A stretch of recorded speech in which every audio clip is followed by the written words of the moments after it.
That is Bharat shall be union of state. Article 5 से 11 नागरिक संबंधित है, सिटीजनशिप संबंधित है। आर्टिकल 14 विधि का शासन दोस्तों या फिर विधि के समक्ष समता जो है आर्टिकल 14 के अंदर। आर्टिकल 17 छुआछूत का अंत या अस्पृश्यता का जो अंत है ये आपके आर्टिकल 17 के अंदर। उपाधियों का अंत आर्टिकल 18 के अंदर है। 19(1)(a) विचार और अभिव्यक्ति जो स्वतंत्रता है, राइट टू एक्सप्रेशन जो है ये 19(1)(a) के अंदर है। बोलने का अधिकार, चुप रहने का अधिकार इसी के अंदर है। आर्टिकल 21 प्राण और देश स्वतंत्रता का जो अधिकार है आर्टिकल 21 के अंदर है। 21(a) 86वां संविधान संशोधन 2002 शिक्षा का अधिकार। आर्टिकल 24 शोषण के विरुद्ध जो अधिकार है आर्टिकल 24 में 14 वर्ष से कम उम्र के जो बच्चे उनसे कार्य नहीं करवाया जाएगा, ये 24 के अंदर लिखा है। 23 में ध्यान रखिएगा मानव अंगों की तस्करी पर रोक, साथ में ध्यान रखिएगा बलात्संग पर रोक है। आर्टिकल 25 जो है ये अंतःकरण की जो स्वतंत्रता है, मतलब दोस्तों कोई व्यक्ति कोई भी धर्म अपनाए ये उसकी फ्रीडम है, ये आर्टिकल 25 में लिखा हुआ है। आर्टिकल 32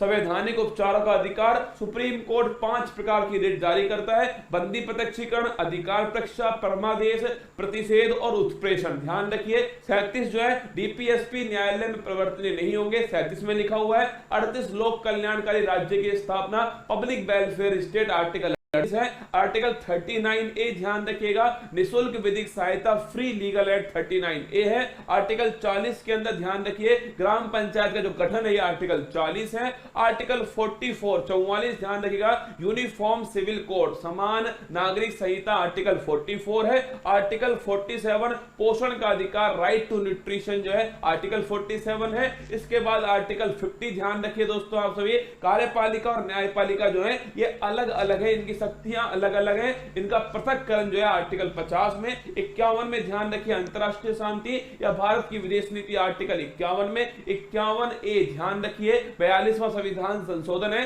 सरदार स्वर्ण सिंह समिति की सिफारिश पर हुआ था। मौलिक कर्तव्यों को संविधान में जोड़ा गया। शुरुआत में 10 थे लेकिन ध्यान रखिए फिर आपके संविधान संशोधन होता है 86वां और फिर ये संख्या जो है वो हो जाती है 11। ठीक है, आगे देखिए आर्टिकल 52 दोस्तों, भारत का एक राष्ट्रपति होगा। आर्टिकल 52 में राष्ट्रपति के पास में कार्यपालिका शक्ति होंगी। आर्टिकल 53 के अंदर उसका निर्वाचन के लिए निर्वाचक मंडल होगा। इलेक्टोरल दोस्तों 54 के अंदर निर्वाचन की जो विधि है एकल संक्रमणीय मत पद्धति आर्टिकल 55 के अंदर, उसका कार्यकाल जो है 56 के अंदर है। ध्यान रखिए पुनर्निर्वाचन होगा 57 के अंदर, योग्यताएं अहर्ताएं 58 के अंदर है, असरते ध्यान रखिए 59 के अंदर है, 60 में शपथ है, 61 में ध्यान रखिएगा इंपीचमेंट या फिर महाभियोग है। आर्टिकल 63 की बात करो 63 दोस्तों, ये भारत का एक उपराष्ट्रपति होगा या के अंदर लिखा हुआ है। आर्टिकल 71 राष्ट्रपति के चुनाव में कोई भी विवाद होता है तो उसका निपटारा जो है सुप्रीम कोर्ट करेगा 71 के अनुसार।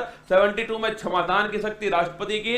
76 के अंदर ध्यान रखिए अटॉर्नी जनरल महान्यायवादी है। 108 में नोट कीजिएगा संयुक्त बैठक ज्वाइंट सिटिंग जो है 108 के अंदर। और धन विधेयक दोस्तों ये ध्यान रखिएगा मनी बिल जो है वो 110 के अंदर है। वार्षिक वित्तीय विवरण एनुअल फाइनेंशियल स्टेटमेंट आर्टिकल 112 में, इसे दोस्तों ध्यान रखिए बजट भी इसे ही कहा जाता है। इसके बाद में 123 के अंदर राष्ट्रपति की अध्यादेश की शक्ति है। 124 जो है ये सुप्रीम कोर्ट के न्यायाधीश की नियुक्ति, उसकी शपथ, उसके वेतन भत्ते सब इसी के अंदर है। आर्टिकल 129 दोस्तों सुप्रीम कोर्ट एक अभिलेख न्यायालय, ये आर्टिकल 129 के अंदर है। आर्टिकल 143 राष्ट्रपति परामर्श लेगा सुप्रीम कोर्ट से, ये आर्टिकल 143 के अंदर है। Article 148 CAG controller and auditor general जो है आपके ध्यान रखिए महालेखा और नियंत्रक परीक्षक, ये आर्टिकल 148 में। आर्टिकल 153 ध्यान रखिए एक राज्य का राज्यपाल होगा, ये 153 के अंदर है।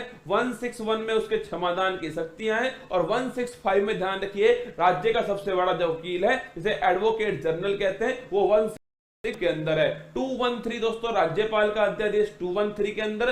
214 जो है ये हाई कोर्ट से संबंधित है। और 215 हाई कोर्ट एक अभिलेख न्यायालय है, ये 215 के अंदर लिखा हुआ है। 226 दोस्तों हाई कोर्ट जो है मौलिक अधिकार और जो लीगल राइट्स हैं इनका उल्लंघन होने पर रिट जारी करेगा। 6 प्रकार की रिट होंगी, बंदी प्रत्यक्षीकरण, परमादेश, अधिकार परीक्षा, प्रतिषेध, उत्प्रेषण और आपके इंजेक्शन। इसके बाद में 243 से 243O ये ध्यान रखिए, स्थानीय स्वशासन, लोकल गवर्नेंस किसके अंदर, गांवों के अंदर, उसका उल्लेख है। और 239AA जो है ये दिल्ली से संबंधित है और 69 संविधान संशोधन है। इसके बाद करूं मैं आपसे 246A 246A दोस्तों, ये जीएसटी जो है आपके गुड्स एंड सर्विस टैक्स जो है ये 246A है। और 263 ध्यान रखिएगा, इंटर स्टेट काउंसिल, अंतरराज्य परिषद है।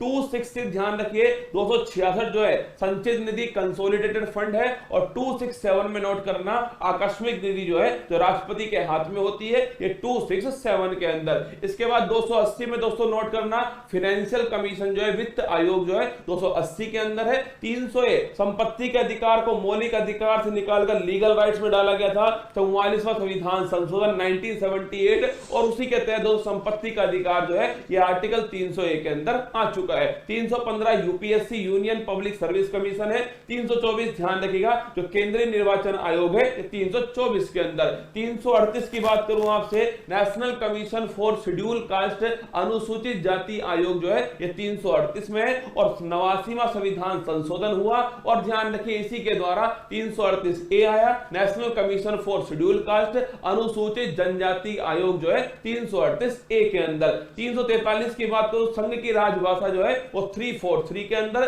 352 के अंदर पूरे राष्ट्र के अंदर आपात, इसे कहते हैं राष्ट्रीय आपात, अब तक 3 बार लग चुका है। 356 में ध्यान रखिएगा, एक राज्य के अंदर दोस्तों आपके राष्ट्रपति शासन जो है 356 के अंदर। और वित्तीय आपात जो है 360 में, जो अब तक एक बार भी नहीं लगा है। इसके साथ 368 जो है ये संविधान का संशोधन जो है 368 के अंदर है। और 370 जम्मू कश्मीर संबंधित अस्थायी प्रावधान, जो कि कुछ भाग हट चुका है लेकिन अधिकांश भाग जो है वो अभी भी दोस्तों यहां पर है। ये भारत के संविधान के जो महत्वपूर्ण अनुच्छेद थे वो मैंने आपको लाइन से आपको नोट करवा दिए। और